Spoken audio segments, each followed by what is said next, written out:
Hi guys, எல்லாரும் எப்படி இருக்கீங்க? வெல்கம் டு லித்தினேஹா ஆர்ட் சேனல். இன்னைக்கு குழப்பமான பிராமணர் அப்படின்ற கதையை தான் நான் உங்களுக்கு சொல்ல போறேன். வாங்க கதைக்குள்ள போகலாம். ஒரு முறை ஒரு பிராமணர் ஒரு செல்வந்தரான வியாபாரிடம் இருந்து ஒரு பசுக்கன்றுவை வெகுமதியாக பெற்றார். அந்த பசுக்கன்றை பெற்றுக்கொண்ட பிராமணர் அந்த செல்வந்தரான வியாபாரியை நீண்ட நாட்கள் வாழ வேண்டுமென வாழ்த்திவிட்டு சந்தோஷத்துடன் தனது வீட்டிற்கு திரும்ப வந்து கொண்டிருந்தார். வழியில் சிறிய காட்டை கடக்க வேண்டியிருந்தது. அந்த காட்டில் வசித்த 3 நண்பர்கள் எப்போதும் அந்த வழியாக வருபவர்களிடம் தந்திரமாக பொய்யை கூறி ஏமாற்றுவதை வழக்கமாக கொண்டிருந்தார்கள். கன்றை பரிசாக பெற்ற பிராமணர் மகிழ்ச்சியாக அந்த வழியில் சென்று கொண்டிருந்தார். இதனை பார்த்த அந்த 3 நண்பர்களும் பிராமணனை ஏமாற்றலாம் என திட்டம் தீட்டினார்கள். அதன்படி அந்த 3வரில் ஒருவன் வெளியே வந்து பிராமணனிடம், மாலை வணக்கம் நண்பரே, நீங்கள் இந்த ஆட்டை உங்கள் தோளில் சுமந்து வர வலிமையுடையவராக உள்ளீர்கள். ஆனால் இந்த ஆட்டினால் உங்களுக்கு என்ன பயன் என்று கேட்டான். உடனே பிராமணன், நீங்கள் என்ன குருடா? இது ஆடு இல்லை, பசுக்கன்று என்று கூறினான். உடனே அந்த நண்பர் சிரித்துக்கொண்டே, தற்போது உங்களுக்கு தான் கண் தெரியவில்லை, நீங்கள் தான் குருடு. ஆட்டை யார் கன்றுக்குட்டி என்று சொல்வார்கள் என சொல்லிக்கொண்டே அவ்விடத்தை விட்டு சென்று விட்டான்.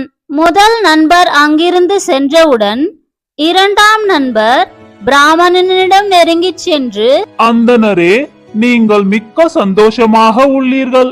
அதன் காரணத்தை நான் தெரிந்து கொள்ளலாமா என்று வினவினான். அதற்கு பிராமணர், நான் இந்த கன்றுக்குட்டியை ஒரு செல்வந்தரிடமிருந்து இலவசமாக பெற்றேன் என்று பதிலுரைத்தார். இதை கேட்ட நண்பர், என்ன, கன்றுக்குட்டியா என்று அதிர்ச்சியுடன் குரல் கொடுத்து, அந்த செல்வந்தர் உங்களை ஏமாற்றிவிட்டார். நீங்கள் ஒரு கழுதையை தான் சுமக்கிறீர்கள்.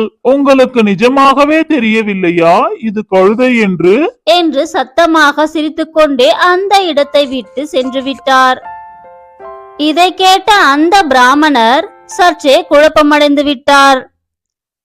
அப்பொழுது 3வது நண்பர் அந்த வழியினில் சென்று கொண்டிருந்தார்.